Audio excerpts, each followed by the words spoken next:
My name is Musa Hamoud. I am from Beirut, Lebanon, and I live here in Malta. Okay, my name is Steffi Young. I work in finance. I'm a Maltese citizen. I'm born and raised here.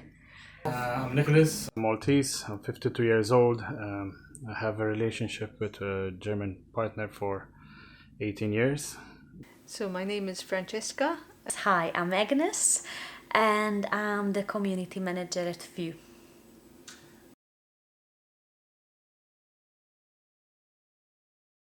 I identify as a gay person, a gay man. Pronouns he, him. Bisexual. I would identify as lesbian, to put it in short. But first and foremost, we're all human beings. Well, I'm a woman, I'm a human being. That's my identity. Upbringing, no, it did not have any access to any information. What is homosexuality? Where can you find those people? But I did know that there is something in me that is different. I am attracted to men. I want to be around them.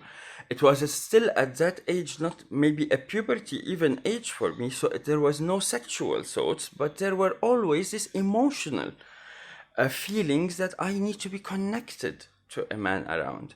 So I'm 33, and I feel like even though maybe some people who might be watching this who are older will say, "Oh, she's still young," I feel like there's been a massive shift in recent years and so on. So I feel like I when it came to school education and so on, I was in a church school as well, which I suppose perhaps hinders a bit in this respect. But no education when I was growing up was connected to anything related to LGBTQ, etc. So unfortunately, in this respect, it was very limiting. My upbringing was very conservative.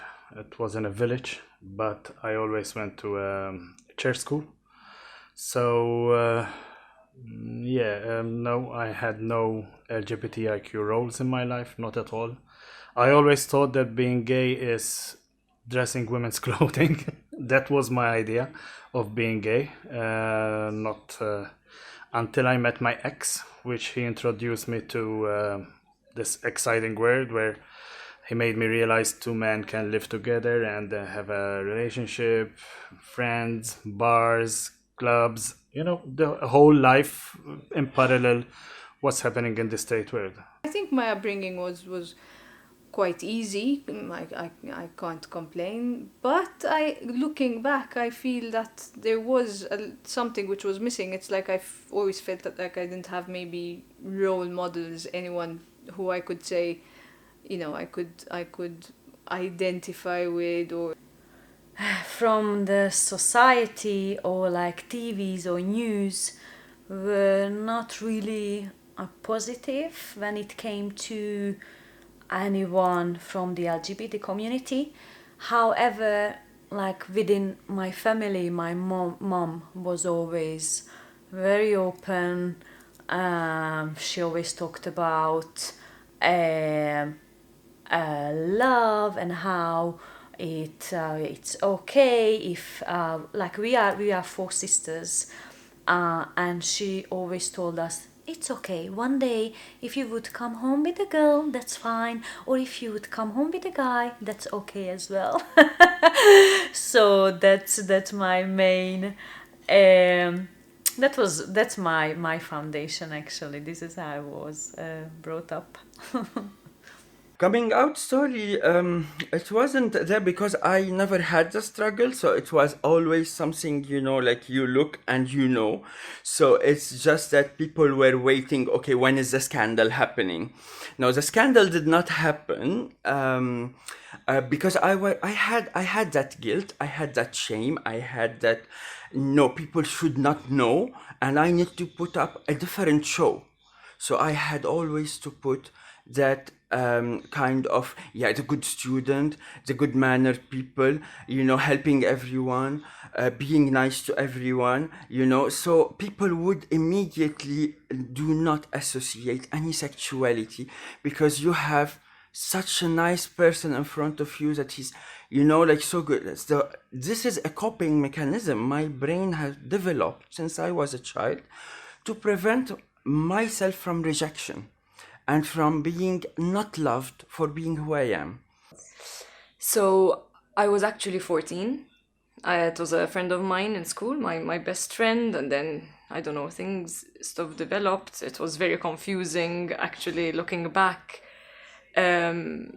Recently I was actually doing, because I'm studying psychotherapy, and I had to do, as part of my psychotherapy training, I had to do some reflection, and I chose this as a topic coincidentally, and I sort of realized just how intensive a process it was, because I didn't really recognize what was going on. So it was almost like the two were separate. I was aware of gay people, lesbian people, and so on, but I sort of didn't associate the two, because I think it comes from a place of fear, and the fear of rejection, and the fear of people not understanding. So yes, at 14, a friend of mine and I sort of, we I suppose you could say, fell in love at that age, and it just happened. But again, I never acknowledged at that point, oh, I might be gay, or oh, I should tell people. It was always something that would be assumed to be a secret at the time. Coming out to my family was a bit dramatic in the beginning. Yeah, my father said, if you're gay, I will kill you. Well, he didn't really mean it, but anyway. Now everything is okay. My mother took all the blame on her. She thought she did something wrong, that I turned out to be gay, you know. She brought a priest, blah blah. But anyway, I was lucky enough back then. Imagine, back then it was a world with no internet, nothing. So basically you're on your own. I was lucky to meet my ex, which introduced me to this bunch of friends. It was difficult times as well coming out at that time. It was when HIV/AIDS was killing people. I remember it was my birthday as a gay person. It was a friend of mine died of HIV. So yeah, they were beautiful moments, exciting moments, but you know. So I would say my upbringing was easy, but looking back, probably there was a lot of denial, even at school. You know, it's not like we were very exposed. Everyone had to be stereotypically, you know, you could say straight. So yes, I think that was the problem, the homogeneity of it all. Like, oh my god, what is my mom going to say? What are my friends going to say? Oh my god, my colleagues at work, everywhere. And I was like, okay, hold on for a second. What about me? This is me. This is about me, my feelings, my emotions, my experience.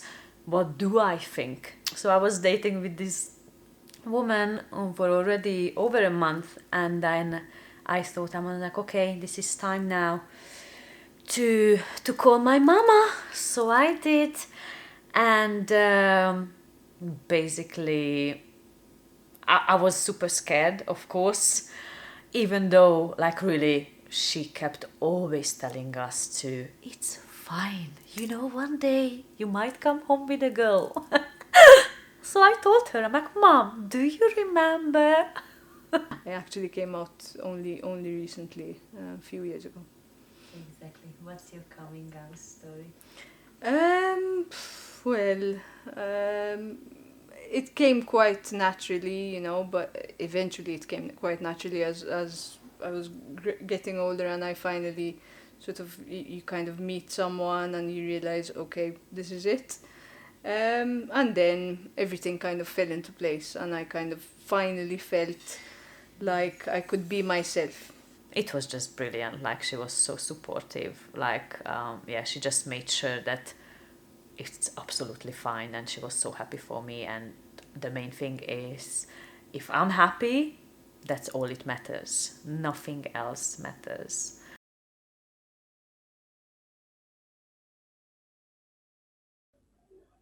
To be honest, I think, and don't make assumptions on what people will decide. I think it's something I'm really learning nowadays, that we act a lot based on what we assume on behalf of other people. And I think that's terrible for ourselves, but also unfair on the people around us because we don't give them the chance. It's my life. You learn through mistakes. So, and through experiences.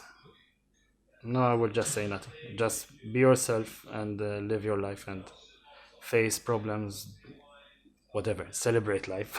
You really need to make sure that you can be yourself. We only have one life, and frankly, if we don't make the most of it, then you know, you're going to feel like you cannot live the way you'd like to live and make the most of it.